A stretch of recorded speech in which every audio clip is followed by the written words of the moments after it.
తెలంగాణలో రేషన్ కార్డుల సంఖ్య కోటికి చేరువలో ఉంది.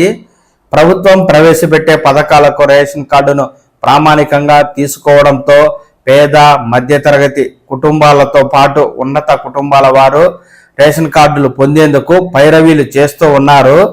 ప్రస్తుతం తెలంగాణలో 3 రకాల కార్డుల ద్వారా చౌక ధరల దుకాణాల్లో బియ్యం పంపిణీ జరుగుతుంది.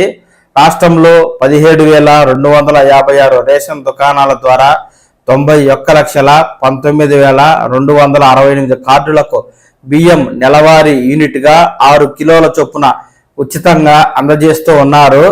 ఆహార భద్రతా కార్డులే 85,47,000 ఉండగా అంత్యోదయ అన్న యోజన కార్డులు 5,66,000 ఉన్నాయి.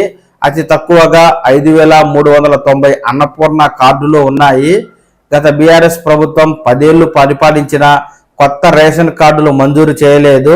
15 నెలల క్రితం ఏర్పడిన కాంగ్రెస్ ప్రభుత్వం కొత్తగా రేషన్ కార్డులకు దరఖాస్తులు స్వీకరించి దరఖాస్తులను జిల్లా అధికారులు ఇంటింటికి తిరిగి పరిశీలన చేసి అర్హుల ఎంపికనైతే చేపట్టారు.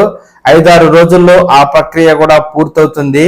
ఉగాది నుంచి పేదలకు రేషన్ షాపుల ద్వారా సన్న బియ్యం పంపిణీ చేసేందుకు ప్రభుత్వం నడుం బిగించింది. అదే తరహాలో QR కోడ్తో కూడిన కొత్త డిజిటల్ రేషన్ కార్డులను కూడా ప్రభుత్వం ఏప్రిల్ 1వ తేదీ నుంచి పంపిణీ చేయడానికైతే సిద్ధమైంది. దీంతో ఉగాదికి కొత్త రేషన్ కార్డులు సన్న బియ్యం పంపిణీకి సర్వం సిద్ధమైనట్టే.